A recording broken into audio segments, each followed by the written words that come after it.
again, he engineered the first two drives, which led to scores. I thought that was, that's what he should do. That's what we need him to do. And then the first interception was probably an ill-advised throw, and then the second one probably had a little bit more air underneath it than it should, and one of their defenders made a great play on it. So, I mean, as a quarterback, I mean, you got, whether it comes off the hands of a receiver or you underthrow it, you overthrow it. I mean, you got to be the guardian of the football because you're the one delivering it. And anytime you throw an interception, it's not a good thing because the other team gets the ball. And I thought that game we played was going to come down to a game of possessions, and when they got it, and when our defense had to in spots play on the other side of the 50-yard line, and so you never want interceptions in that situation. I know Michael could, if he could take those throws back, but he made the throws, they were interceptions, and they cost us. So you never want a quarterback to make those type of mistakes.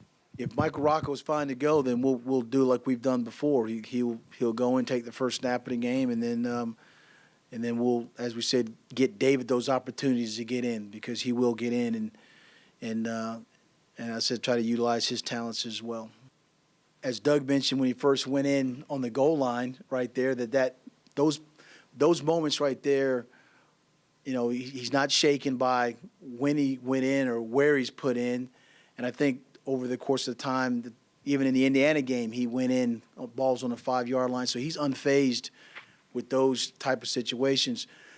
The good thing about David and the thing about the growth and development of David, if you remember the one play where he dropped back and there was pressure from his right, and he outran that pressure. He outran the guy towards their sideline and then ran back up and threw the ball.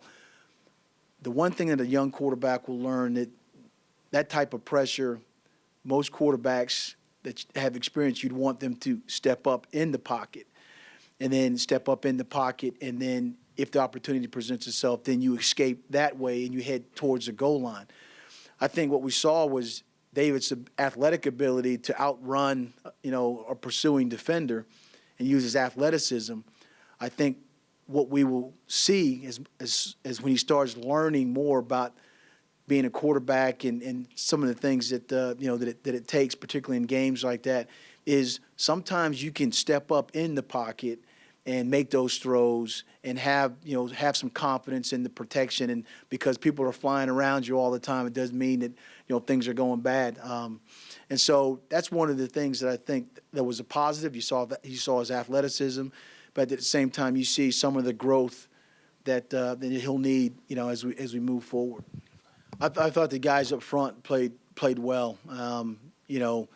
As I said, the 61 yards rushing, 31 of that came on the punt opportunity there, and then the 3 sacks. And I think we hit the quarterback about 10 times. Obviously, you'd like to get more pressure. You'd like to, knock the ball down to the line of scrimmage. But I thought, as far as defensive linemen were concerned, that was one of the positives that came out of the game. When you compare last year to this year, has he cut down on the mistakes? Is he making fewer than he did a year ago? I would say so, Jeff. On the technical part of it, I mean, he has, and and for him to say he had an opportunity to make that tackle and be a moot point, then that's part of the maturation process that I think he's made, not just as a football player but as a person, because it was an opportunity for the play to be done and over with. But he like all the other guys, just wants to continue to keep getting better, and now we have another opportunity with game 5 again at home, to play well. Leroy's going to be, he's a good player. He's going to continue to be a better player because he cares about the position that he plays and being able to play smart and being able to, to know what the other teams are doing. I think that's kind of been part of his development and growth, and he, like a lot of us, always have room for improvement. What was obvious was when you look at the schedule how the schedule played out.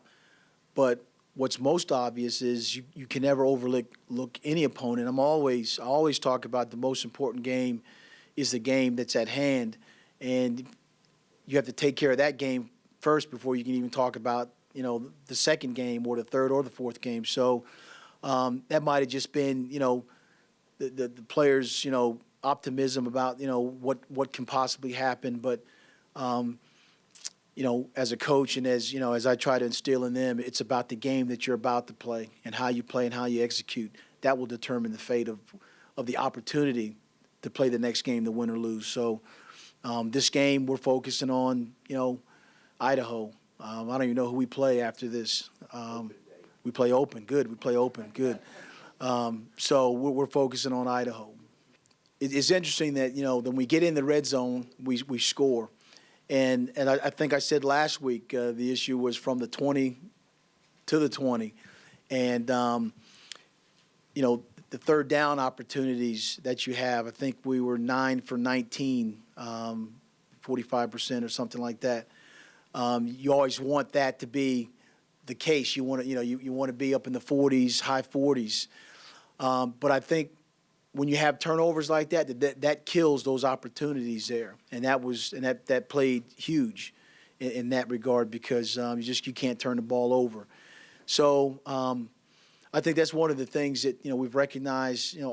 I've recognized and talked to the offensive staff about is that the playmaking opportunities between the 20 and the 20, have to lend itself to getting us the opportunities to get down inside the 20 in the red zone because that's where we're successful. So we need to get to where we can be successful, and so that'll be one of the focuses of this week's practice.